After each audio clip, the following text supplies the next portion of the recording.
चतुरस्त्र अभिनेत्री रीमा लागू यांच्या आजवरच्या प्रवासाच्या आठवणींना उजाळा देण्यासाठी ज्येष्ठ चित्रपट दिग्दर्शक सिने अभिनेते महेश कोठारे आणि सिनेपत्रकार दिलीप ठाकूर आज आपल्या स्टुडिओत आले आहेत।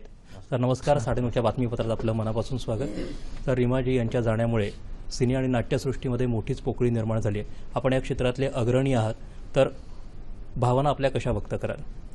रीमा एक विलक्षण ॲक्ट्रेस होती, एक जबरदस्त परफॉर्मर होती आणि तिच्याकडे एक खूप सुंदर रेंज होती। म्हणजे ती कॉमेडी पण सुंदर करायची आणि सिरियसमध्ये तिचा हात धरणारा कोण नव्हता। मी फॉर्च्युनेट आहे की मला तिला डायरेक्ट करायची संधी मिळाली। 2 चित्रपट मी तिला डायरेक्शन दिलं, दॅट वॉज जीवलगा आणि त्यानंतर शिवमंगल सावधान, आणि दोन्हीमध्ये तिने विलक्षण कामगिरी केली होती। त्यामुळे डेफिनेटली इतकी ताकदीची अभिनेत्री आपल्यात अचानक नाही आहे, पोकळी निर्माण होणारच। दिलीपजी, आपण सिनेपत्रकार म्हणून खूप पाहिलेलं हे सगळं क्षेत्र, एक बालकलाकार ते बॉलिवूडमधली प्रेमळ आई, हा इतका विलक्षण भन्नाट मोठा प्रवास आहे, याबद्दल काय सांगाल? हा इतका मोठा प्रवास आहे ना की बालकलाकार म्हणून म्हणजे एकतर आहे की महेशजींबरोबर रीमाने एक जाहिरातीमध्ये सुद्धा काम केलेलं आहे। इतकं मागे आपल्याला जावं लागेल। जे काही म्हणजे रीमाजींकडनं त्याच्यावेळी माहिती मिळाली त्यानुसार ना त्यांनी दुर्गा खोटे यांची मिरी नावाचा एक मराठी सिनेमा होता आणि मास्टरजी नावाचा एक हिंदी सिनेमा होता। याच्यामध्ये बालकलाकार म्हणून रीमाजींनी कामाला सुरुवात केली। हा माझा मार्ग ऐकला, राजापर्यंतच्या सिनेमामध्ये सुद्धा बालकलाकार म्हणून काम केलं। तेव्हापासून म्हणजे मंदाकिनी भडबडे यांची मुलगी नयन भडबडे, तिथपासून ते चरित्र भूमिका, हा एक खूप मोठा प्रवास आहे। बरं, रीमाजींचं असं आहे की बालकलाकार, त्यानंतर नाटकामधल्या भूमिका, मराठी चित्रपट, हिंदी चित्रपट, असा विस्तृत प्रवास आहे आणि त्या प्रवासामध्ये वेगवेगळे टप्पे आपल्याला दिसतात। म्हणजे नाटकाच्या बाजूला तर आपण बघायला गेलो तर पुरुष आहे, सविता दामोदर परांजपे आहे, घर तिघांचं हवे हे नाटक आहे की ज्या नाटकाने रीमाला एक ओळख मिळवून दिली, रीमाला एक प्रतिष्ठा मिळवून दिली। आणि त्याच वेळेला आपण चित्रपटाकडे बघितलं, म्हणजे मराठीमध्ये असं बघितलं तर रीमाजींनी म्हणजे महेश कोठारे, राजदत्त, जब्बार पटेल, संजय सुरकर, सचिन बेळगावकर, अशी एक जब्बार पटेल मोठी रेंज, म्हणजे वेगवेगळ्या पद्धतीच्या वेगळ्या शैलीच्या दिग्दर्शकांकडे काम करून रीमाची मराठी चित्रपटातली वाटचाल आहे। पण हिंदीकडे जर आपण जेव्हा बघतो त्यावेळेला ज्याला यंग मदर्स म्हणतात किंवा ग्लॅमर मदर म्हणतात, ते मैंने प्यार किया पासूनची हिंदी सिनेमाची आईची जी प्रतिमा बदलली किंवा मोडली, त्याचं सगळं श्रेय रीमाजींना जातं। आणि ह्याच रीमाजी कालांतराने महेश मांजरेकरच्या वास्तवमध्ये एक करारी आई, आपला मुलगा रघु हा एक वाममार्गाला लागलाय, गँगस्टर झालाय, तर ते पसंत नसणारे आणि वेळ प्रसंगी त्याच्यावरच गोळी चालवणारी अशी जी करारी आई आहे, म्हणजे ही जबरदस्त रेंज अशी आहे। आणखीन एक गोष्ट मला सांगायची वाटते की रीमाजी ह्या सगळ्या प्रवासामध्ये त्यांनी म्हणजे मूळचा गिरगावात राहायचा जो त्यांच्यावरचे जे मध्यमवर्गीय संस्कार होते त्या संस्काराला त्यांनी नेहमीच जपलं। म्हणजे हिंदी चित्रपटसृष्टीत, हिंदी चित्रपटाच्या सेटवर किंवा इतर काही इव्हेंट्सला ज्यावेळेला रीमाची भेट व्हायची त्यावेळेला रीमा आवर्जून मराठीतच बोलणार हे सांगायलाच पाहिजे।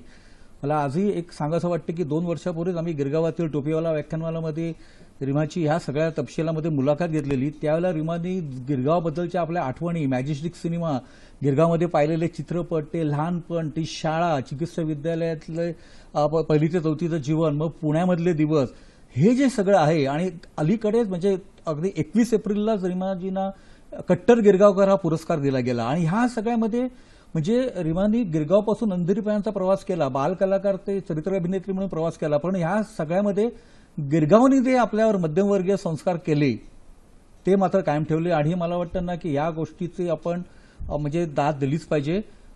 वाचन दांडगं होतं, शाळेमध्ये असताना बॅडमिंटन खेळण्याची आवड, दिवाळी अंकात लेखन केलेले आहे, लोकसत्तेमध्ये रंगतरंग पुरवणी असायची 90च्या दशकामध्ये, त्याच्यामध्ये विचारांना प्रश्नामध्ये वाचकांच्या प्रश्नांना उत्तरं, म्हणजे विस्तृत विपुल चतुरस्त्र कलाकार, चतुरस्त्र व्यक्ती आणि वेळोवेळीच्या सामाजिक, राजकीय, क्रीडा या सगळ्या क्षेत्राची विलक्षण जाणीव, भरपूर वाचन, शुद्ध भाषा आणि चांगलं मराठी। तुम्ही मगाचपासून सांगत होतात की त्या हिंदीमध्ये गेल्या आणि अतिशय प्रसिद्ध देखील झाल्या। असं होतं की हिंदीमध्ये गेलेला माणूस बॉलिवूडमध्ये गेलेला तिकडे रुळतो, पण रीमाजी तिकडे जाऊन सुद्धा त्यांची मराठी नाटक आणि मराठी सिनेमाची नाळ जुळलेली होती, कंटिन्युअसली जुळलेली होती आणि तिने कधी ती नाळ सोडली नाही। कारण तिचं म्हणजे ती अशी अनअज्युमिंग होती, एवढी अनअज्युमिंग होती का तिला असं कधीच ती समजायची नाही का कोण मोठी ॲक्ट्रेस आहे। ती डाऊन टू अर्थ होती। मुख्य म्हणजे तिचं एक स्पेशालिटी म्हणजे ती डाऊन टू अर्थ होती आणि मी तिला लहानपणापासून ओळखतो, त्यामुळे मी तिला इतकं जवळून पाहिलं आणि आज ते अचानक आपल्यात नाही आहे, हे एकदम शॉकच आहे सगळ्यांना। तुम्ही डायरेक्टर म्हणून सुद्धा महेशजी त्यांना काम केलं होतं त्यांच्यासोबत. तर एक सहकलाकार आणि एक दिग्दर्शकाच्या भूमिकेतून आपण ज्यांच्याशी काम करतोय, असा तुमचा काय अनुभव आहे? अतिशय इंटेलिजंट ॲक्टर होती ती, अतिशय इंटेलिजंट. म्हणजे मला आठवतं जीवलगाच्या वेळेला जेव्हा मी तिला ती भूमिका समजावत होतो तेव्हा तिने मला जे प्रश्न विचारले त्यामुळे माझेसुद्धा काही क्षणात डोळे उघडले का रे बापरे, मी ह्याचा विचारच नव्हता केला. आणि इवन इन शुभमंगल सावधान, कारण दोन्ही तिन्ही भूमिका तिने ज्या केल्या, शुभमंगल सावधानमध्ये ती एकदम मॉडर्न आई होती मुलाची, हिरोची आई होती, पण ती मॉडर्न आई होती. आणि अखंड चित्रपट ती आणि अशोक सराफ आणि निर्मिती सावंत या तिघांवर होता. आणि तिघांमध्ये तिघांचा जे पिलर होते ते, आणि त्यामध्ये एक सॉलिड पिलर होता रीमा लागू.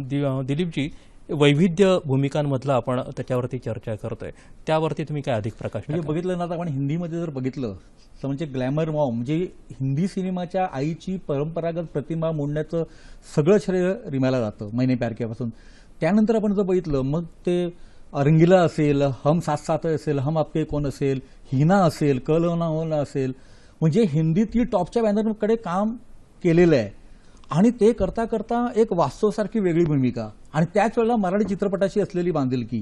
म्हणजे ज्या वेळेला शुभमंगल सावधान जेव्हा महेशजींनी सिनेमा बनवला त्यावेळेला रीमा हे हिंदीतलं एक चलनी नाव होतं, फार मोठं नाव होतं. फार मोठं नाव होतं. आणि असं असताना सुद्धा मराठी सिनेमासाठी वेळ देणं किंवा मराठी सिनेमाशी आपली बांधिलकी जपणं, हे मला असं वाटतं ना की त्याला आपण दाद दिलीच पाहिजे. म्हणजे हिंदीत जाऊन सुद्धा आपलं मराठी पण, मी मगाशी म्हणाल्याप्रमाणे की गिरगावात एक काळ घालवताना जे संस्कार झाले ते न सोडणं, ह्या गोष्टीला आपण एक महत्त्व दिलं पाहिजे. आणि मला असं वाटतं की ह्यामुळेच रीमाचं वेगळेपण अधोरेखित होतं. महेशजी, मगाशी तुम्ही सांगता म्हटलं की बालकलाकार ते इतका मोठा स्पॅन. गंमत अशी आहे की त्यांनी सर्व प्रकारच्या सर्व वयोगटातल्या कलाकारांसोबत काम केलं आणि ते त्यांच्यासोबत तितके सहज होते. तर हे एक सहकलाकार म्हणून त्यांचं मोठेपण कसं सांगाल तुम्ही? नाही, ती कधीही, मी सांगितलं ना, ती अनअज्युमिंग होती. तिला असं कधीच वाटत नाही का ती मोठी हिंदी स्टार आहे किंवा हिंदीमध्ये मोठे मोठे चित्रपट केले. ती ज्या भूमिकेत यायची त्या भूमिकेची प्रामाणिक राहायची, आणि त्या भूमिकेत तिच्यासमोर जे कलावंत असायचे त्यांच्यावर ती तेवढीच प्रामाणिक असायची. तेव्हा सेटवरती सुद्धा तिच्यावर काम करताना असं इझी वाटायचं काम करताना. आणि ती सुद्धा इतकी पटकन दिग्दर्शकाला जे हवं ते पटकन द्यायची. That was the beauty of Reema Lagoo. दिग्दर्शकाची ऍक्ट्रेस, डायरेक्टर होते. Director actress. तुम्ही चतुरस्त्र कलावंत म्हणून मगाशी त्यांचा उल्लेख एक आपण केलात. एक चांगला माणूस म्हणून देखील होता, आणि वाचन असो किंवा सर्व प्रकारच्या यामध्ये असेल, तुम्ही त्यांना खूप जवळून बघितलं होतं त्यांचं काम, त्याबद्दल काय आणखीन उल्लेख करा? म्हणजे चतुरस्त्र काम म्हणजे आपण जर हिंदी सिरियलचा जरी विचार केला, तू मै मे, म्हणजे मालिकेच्या जगात सुद्धा रीमाने खूप मोठ्या प्रमाणामध्ये काम केलेलं आहे. म्हणजे श्रावणसरी मालिकेच्या 2 भागांचं दिग्दर्शन सुद्धा स्वतः, म्हणजे 2 कथांवर दिग्दर्शन करणं, हे जे आहे, ही जी आत्महत्या आहे ही ना, ती लहानपणापासूनची आहे. आणि ती जेव्हा जेव्हा संधी मिळेल किंवा काही काळ थोडासा ह्या माध्यमापासून किंवा व्यवसायापासून थोडा काळ लांब राहणं, वाचन करणं आणि पुन्हा या क्षेत्रात येणं, आणि पुन्हा ती सहजतेने तो एक मूड पकडणं. आणि हिंदीचं आपण जे वेळोवेळी कलाकारांबद्दल म्हणतो, म्हणजे सलमान खान, शाहरुख खान, आमिर खान, माधुरी दीक्षित, उर्मिला मातोंडकर, सोनाली बेंद्रे, या सगळ्या टॉपच्या, हिंदीतील टॉपच्या कलाकारांबरोबर काम करून सुद्धा रीमाने आपलं मराठीपण जे आहे, आपलं वेगळेपण आहे, जे खरेपण आहे, हे कायम ठेवलं. हे मला वाटतं जास्त कौतुकास्पद आहे. म्हणजे हिंदीत जाऊन हिंदीचं ग्लॅमर मिळून सुद्धा रीमा जमिनीवर राहिली, हे कौतुकाचं आहे. म्हणजे RK फिल्मचा हिनासारखा सिनेमा मिळणं, किंवा सुधाकर बोकाडेच्या लॉरेन डिसूच्या साजनमध्ये काम करणं, किंवा धर्मा प्रोडक्शनच्या सिनेमात काम करणं, हे जे सगळं केल्यानंतर सुद्धा मराठीला न विसरणं, मराठी रंगभूमी, मालिका, चित्रपट किंवा मराठी संपूर्ण वर्तुळ याच्यामध्ये पुन्हा वावरणं, मला वाटतं ना, हे एक वेगळेपण आहे, हे फार कौतुकाचं आहे. जाता तुम्हा दोघांनाही एकच प्रश्न, की एवढी मोठी त्यांची कारकीर्द पाहता नव्या पिढीनं त्यांच्याकडून काय प्रेरणा घ्यावी असं तुम्हाला वाटतं माहिती? नाही, डेफिनेटली तिच्याकडून प्रेरणा घेण्यासारखं भरपूर काही आहे. पहिली गोष्ट म्हणजे तिचं एक त्या पर्टिक्युलर कॅरेक्टरशी निष्ठा ठेवणं, ती टोटल स्वतःला त्या कॅरेक्टरमध्ये झुकून देणं, आणि हिंदी बरोबर मराठीला तितकंच जपणं, त्याहून जास्त इनफॅक्ट जपणं. आणि त्याच्यापेक्षा जास्त म्हणजे थिएटर, तिचं थिएटरवरचं प्रेम विलक्षण होतं. ती आत्तासुद्धा तिने हल्लीसुद्धा एक फार सुंदर नाटक केलं होतं. तेव्हा ती थिएटर, मराठी सिनेमा ह्यांच्याशी ज्या निष्ठेने काम करत होती, तर मला आजच्या पिढीला हे सांगायचं आहे का आज तुम्ही उद्या मोठे हिंदी स्टार जरी झालात तरी आपलं मराठी कधी विसरू नका. मला सुद्धा हेच म्हणायचं आहे. आणि म्हणजे दादाचा तपशील सांगतो, आक्रोश सिनेमामध्ये रिमाजींची लावणी होती. म्हणजे रिमाजी आणि लावणी हे रेअर कॉम्बिनेशन आहे. आणि शिकण्यासारखी अशी गोष्ट तर बांधिलकी, कामाशी असलेली बांधिलकी हे रिमाजींचं सगळ्यात मोठं वैशिष्ट्य होतं. आणि हे आजच्या पिढीने घ्यावं. आज तुम्ही दोघंही इथे आलात आणि सगळ्यांच्याच आज भावना तशाच आहेत. त्या भावना तुमच्या मुखातून आज बाहेर आल्यात. आपल्या दोघांचाही मनापासून आभार.